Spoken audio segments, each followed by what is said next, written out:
And welcome back. Today we have some breaking news as far as updates with Commander format. I'm Levi. I'm Jacoby. And I'm Joe. And this is the Thought Vessel. Welcome to the show. We're going to have a brief announcement of an episode today. So not our conventional episode. Just wanted to get this information out to you as quickly as we can. We had an update from Wizards of the Coast as far as the Commander format is concerned. First, we had 5 unbannings. Joe. We, in fact, got Gifts Ungiven, real nice add to the format, Sway the Stars, a Jacoby favorite, Braids Cabal Minion, which, if you wanted the other black braids, guess what? You can run it now. Unrestricted, not a game changer. Panoptic Mirror, so take all the infinite turns you want in bracket 4 and 5. And then, of course, Coalition Victory, baby! What are your other 2 wishes from the genie, Joe? I don't know. That's going to be the big question. What about you, Jacoby? That's a hard one. I need more Sway the Star effects. I need more bad cards. Yes, but those were the only 5 that they unbanned. They did a whole deep dive into why they didn't necessarily unban all the others, but also added in why they could potentially be unbanned in the future, including what everybody wanted to know about from the unbannings, which was the Dockside, Mana Crypt, and Jeweled Lotus, which at least Jeweled Lotus seemed the most favorable to be unbanned. The other 2, not so much.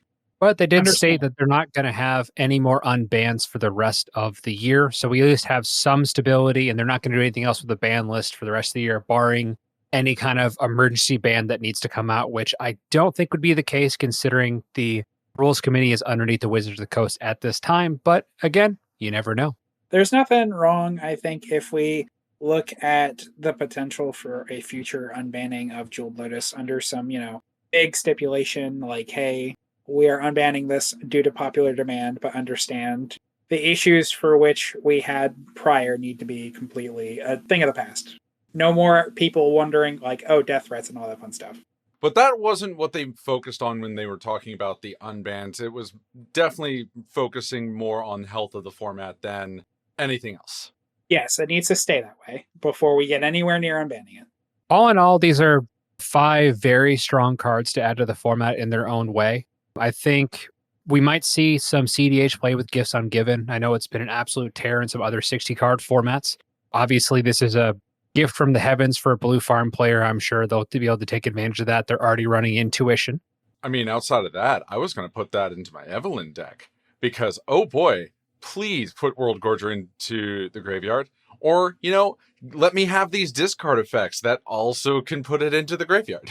Yeah, I guess you could just do like World Gorger, a quick draw and discard, and a couple of the reanimation spells, and you'd be all set.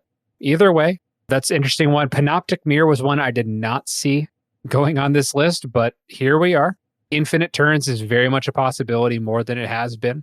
So you can just constantly copy for that extra turn. But then again, it is considered a 2-card combo. It would end up in a bracket 4 anyways. So I think that's totally fine. And then the one I think could be the scariest in the future here is Braids, because even if you get the opportunity to run that, it can take the game and put it to a screeching halt. But we will just see how that plays out here in the future. I personally think it still is kind of in the game changer category, depending on if it's in your command zone or in the 99. It follows suit with what I said at the end of our what should and should not be a game changer episode. Just put all of the legendary creatures on the game changer list. Just do it, Wizards. It'll be fine. Well, let's move on here. So we actually had, speaking of game changers, we had a lot of cards that were both added and taken off the game changer list for our first modification. Joining us as far as the cards that were removed from the game changer list for the first time, Jacoby. We only had a pair come off the list. It was Trouble in Pairs, haha funny, and Trinisphere. I find the Trinisphere removal interesting. The Trouble in Pairs is fine coming off the list, in my opinion. I don't think Trouble in Pairs is too crazy. It's not running around as much as I think. So I think that's a good one. I mean, notably, in that same episode, I in fact called taking Trinisphere off the Game Changer list. It was in fact the one that I said should come off that list. Yeah, 100%. I think it really just depends on the scalability of the table, because obviously the more powerful the table gets, the more damaging Trinisphere is going to be. At a lower bracket, you're running 3 mana removals and higher mana value creatures and everything where you're being a bit more greedy. This isn't going to do anything at all. So I don't see it being as big of an issue as far as the game change is concerned. Trouble and pair, the rationale is just we have better things in class for that type of effect. So they wanted to take it off. And quite frankly, I'm happy that they did because white and card draw, I think they're still at a point that they need all the help they can get without having to be considered a degenerate every time they put in some kind of card advantage engine. Truthfully, I also think they found that at lower levels, it was triggering a lot less than you would get at higher levels because it can absolutely seem like a big game changer. It would trigger off of this, that, the other. And for each player during one turn, that can be a lot of cards. But at lower levels, if no one's double spelling, if nobody's drawing a second card, if no one's attacking you with multiple creatures, then it's a 4 mana, could get you a card once every while. Otherwise, it just kind of sits there. Absolutely. And any other comments we want to make on these game changer cards coming up before we move forward? I think you go ahead and move on. Because we have a lot of work here to do because we have 18 cards going on the game changer list. Surprisingly enough, we did not get an extra allocation in bracket 3, which I would have liked to have seen to adjust for the increased number, but here we are. In fact, we didn't get any changes to the brackets. They are in fact still saying that it is in beta and are keeping how they've structured it so far, but did add in the fact that intent is above all. It's a good guideline, but whatever you are intending to do is king. And that is right. And I think that's going to be important to look at moving forward here. You can still game the system. I've written articles about people who made CEDH decks that still technically fell into the category of bracket 1. That's just kind of how if someone really wants to work around the rules, they can absolutely do it. So this is just kind of general guideline to create the best decks you possibly can for the experience you're trying to go for. But let's go ahead and jump into it. So the game changers list we kind of had in 4 different categories to kind of break up how this works. The first one is if we see this as different seasons of time for the game changers, this is definitely the list where they started cracking down a lot harder on tutors. We saw 5 new tutors be added to the game changer list, which was the only land tutor in existence on the game changer list at this point, which is crop rotation. Sacrifice a land, get any land from your deck and put it on the field. Most of the time, you're going to get something like a Gaia's Cradle or some kind of combo piece. Then you're going to have Intuition, most commonly known for being a CDH card. Gamble, so any card to your hand, then you discard a card at random. That one I saw a little bit surprising because that one does have a very big consequence in the back end of it. Worldly Tutor, that one just made sense. You already had Enlightened and Mystical Tutor on the list. This is just the same thing in the class. And then finally, you had Natural Order. This one will go directly into play by just sacrificing a creature. This is incredibly hard to stop once it's in motion, especially if you can drop something into play like a Craterhoof Behemoth. This card will end games. So that is where we're currently at as far as the tutors. Any comments on those before we continue? Well, the gamble actually is not too surprising, especially if you think about what you can do with it and say a different game changer, Underworld Breach. Because if you have a gamble and you can keep filling up your graveyard, you will, in fact, win eventually with that gamble, regardless of if it entombs or not. Absolutely. I mean, not a lot of casual decks are going to be doing Underworld Breach stuff. But even then, it still is a 1 mana tutor that goes and searches for any card, and especially if you can shape your hand in such a way where the randomness doesn't matter, or at least is very minimal, or you were already planning on turning it into an Entomb and Gamble was the only card in your hand, that's fine. A different thing that is interesting is that they put Intuition onto the Game Changers list without the most recent unbanning of Gifts Ungiven. Yeah, that is very, very true. I'm sure that at some point, Gifts Ungiven, if anyone has taken a look at the price of Gifts Ungiven after the unbanning, it has jumped a lot. But I think this is something that you're going to be seeing probably go on the game changer list before it's all said and done, just because it's that strong of a card. I think it's the most powerful of the ones that were unbanned as of late. Let's move on to the next section here. I prefer to call this one the F Wheels in particular section. So this is going to be Consecrated Sphinx, Narset Parter of Veils, Orcish Bowmasters, and Notion Thief. Each of these cards, granted, they are powerful in known regard, but a Nekuzar deck is going to run all 4 of these more than likely. It could be a matter of we're just going to put everyone in top deck mode with Narset Parter of Veils. Notion Thief, I'm going to take these cards instead of you. which that one made sense. We had Hull Breacher banned. This is just kind of the other side of that one. Then we have Consecrated Sphinx. Everyone's drawing. I'm going to draw more. Very, very tough to deal with, especially if it sticks around more than a turn. And then Orcish Bowmasters, an absolute stud as far as the higher competitive sides. It is a solid card in lower power decks. It can be very oppressive, especially if someone's drawing a lot of cards you can ping out the table. It is now joining on the Game Changer list. So those are the 4 in the F Wheels in particular section, because that is the archetype that got hit the hardest. Any comments on these?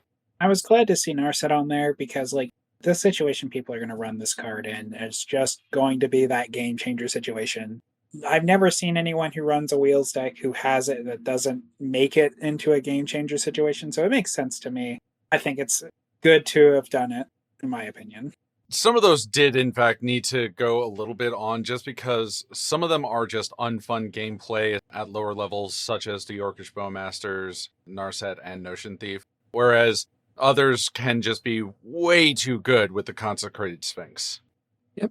Let me go ahead and move on to our next section. We just call this one the generally unfun cards. So these are the cards that, one way or another, either if it's out, I can't do anything until it's gone, or there's nothing I can do about this one. First one is Humility. So turns all creatures into generic 1/1s with no abilities. Very, very difficult if you're having a creature-heavy deck. Effectively shuts you off until it's gone. A lot of stack decks or Planeswalker decks will want to use this to just keep the attackers at bay. Aura Shards, so anytime a creature enters a battlefield, you can destroy target artifact or enchantment. If you're running an artifact or enchantment deck and this is out, if you do not have removal, you're kind of on hold until it gets removed, because anything you play is just going to get fed to the Aura Shards. And finally, Teferi's Protection. This card is a very strong defensive card, but also can be used maliciously. But being at the point where no one can interact with you and no one can do anything, it just seemed like a too good of a get out of jail free card to not be on a game changer list. Which even then, I don't fully agree with the Teferi's Protection going on. A lot of the cards that they did put on today, I feel that Teferi's Protection shouldn't have. I've not seen it do that kind of warping effect, but that's me. So I disagree with that statement. I think Teferi's is definitely something that should be on the Game Changers list, mostly because of things that can be done with it. You can do other things in response. You can make it worse than a Cyclonic Rift as a part of a niche way to do things. If you mistakenly use it as a protection spell in an infinite combat scenario where people need more things, it doesn't stop you from being attacked. So, like, you can still attack the person who tried to warp out and then just, okay, I now have enough dudes to kill everybody else. And it's an unintentional way that changes the game, but it's always going to change your factors before it would be cast. Like, anytime you're trying to end the game, you have to go, is it Cyclonic Rift? Is it T-Pro? Or is it one other heroic intervention? Or, it's one of the considerate cards you always back of your mind go, would he have this now? Do I have to consider it? And does it change my attacks? With the addition of Teferi's Protection to the Game Changers list, I think the Game Changer list and Farewell are on a collision course for each other. Because if you're not able to run this Teferi's Protection in your deck in a lower bracket pod, Farewell is just going to mop up because there's really no way to stop it or get around it. So I think having that be as strong as it is, I think that at some point, whenever we get a new Game Changer edition, I think Farewell is going to end up being on it. And finally, the last caliber of card here, what we have is just simply this is just too good of a card. So the too good section. So we have Necropotence, trading 1 life for a card. Very, very good effect. Seedborn Muse, if you're running anything with Flash or you have instant speed in your deck, this is essentially taking 4 turns per rotation. We have Food Chain, super, super strong combo piece. They definitely wanted to emphasize that even farther. You have Field of the Dead, universally a good card. The only downside to having in your deck is you have to run a little bit more diverse land base, and it comes in tapped. Very, very minimal opportunity cost for getting an absolute horde of zombies every single game. And then Mishra's Workshop. I don't see this one very often because it costs hundreds upon hundreds of dollars, but in an artifact deck, incredibly good, especially if we're banning stuff like Jeweled Lotus, 3 mana for artifact. That's really, really strong. So I was surprised it wasn't on there the first time. And then finally, Deflecting Swat. This is by far the best protection spell that Red has access to, especially if you get Commander out and you just have it for free. There's really no way to stop it. And I think that being that it's that far ahead, best in class, I think all of these are justified to be on the list. Yeah, and especially the food chain, which is a different one that I called from that same episode of why it wasn't on there in the first place. So overall, closing out here, was there anything as far as this announcement was concerned that was surprising to you? Nothing that surprised me, really. The unbanning of Panoptic Mirror did surprise me, and it was a pleasant surprise considering I've been wanting to play that card forever. And man, Sway the Stars, I was looking at it the instant we had Worldfire. I was like, where's my Sway the Stars? And we got it, thank goodness. Truthfully, on my side, there was a lot of things that I called: the Coalition Victory, the Trinisphere, the food chain, and then others that, again, I didn't agree with, Fairy's Protection.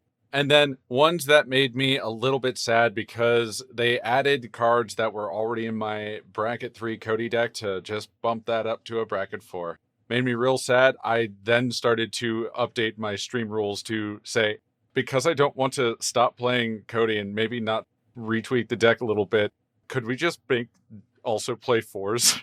It's always kind of awkward whenever you have this level of cards put on a game changer list at the same time, just because you have to go through like, all right, is any of my decks currently illegal or getting bumped up or down? And then if any of them did get moved up, do I just want to bolster the deck to play at that higher bracket, or do I want to try to bring it back down again? It's going to be kind of a volatile time in Commander for a little while they're still trying to figure out the beta.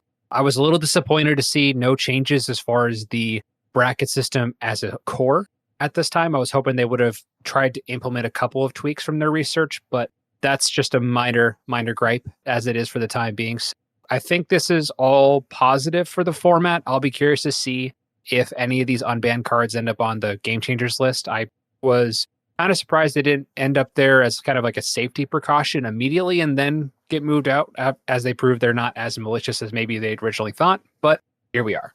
And of course, there is also the one elephant in the room that everybody loves to talk about: Soul Ring being the spirit of the format. Handed to us on high from Sheldon Menery himself. May he rest in peace. If you're interested in us going into more detail with this Game Changers list and some of the extra comments that were made in these articles, feel free to leave us a comment here. We're more happy to go in detail, but we just wanted to keep this as brief as we could just to get this out to you as quick as we can, just so you're updated as best as possible. But with that said, we are out of time, so I will go ahead and leave it here. Thank you so much for tuning in. I'm Levi. I'm Jacoby. And I'm Joe. And this is The Thought Vessel. You have a fantastic rest of your day. Take care. Coalition Victory, baby!